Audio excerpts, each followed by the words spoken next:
તાજેતરમાં થયેલા ભારે વરસાદને કારણે સુઈગામ તાલુકાના છેવાડાના ગામોમાં સર્જાયેલી પૂરની પરિસ્થિતિને ધ્યાનમાં રાખીને બનાસકાંઠા કલેક્ટર શ્રી મિહિર પટેલના માર્ગદર્શન હેઠળ જિલ્લા વહીવટી તંત્ર તાત્કાલિક અસરથી કામગીરીમાં જોડાયું હતું.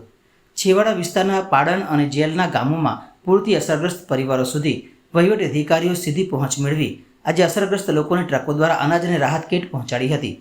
અસરગ્રસ્ત લોકોને તાત્કાલિક જરૂરી રાહત સામગ્રી તથા અનાજની કીટોનું વિતરણ કરવામાં આવ્યું હતું. વહીવટી તંત્રની આ કામગીરીથી ગ્રામજનોએ મોટી રાહત અનુભવી હતી. સ્થાનિક લોકોએ સરકાર તથા જિલ્લા વહીવટી તંત્ર પ્રત્યે કૃતજ્ઞતા વ્યક્ત કરતા હૃદયપૂર્વક આભાર માન્યો હતો. જિલ્લા વહીવટી તંત્ર તરફથી અસરગ્રસ્ત પરિવારોને રાહત સામગ્રી પહોંચાડવા માટે સુદૃઢ વ્યવસ્થા સુનિશ્ચિત કરવામાં આવી છે. કોઈપણ અસરગ્રસ્ત પરિવારો રાહત સામગ્રીથી વંચિત ન રહે તેની ખાસ તકેદારી રાખી અસરગ્રસ્તોને જરૂરી તમામ સહાય પૂરી પાડવામાં આવશે.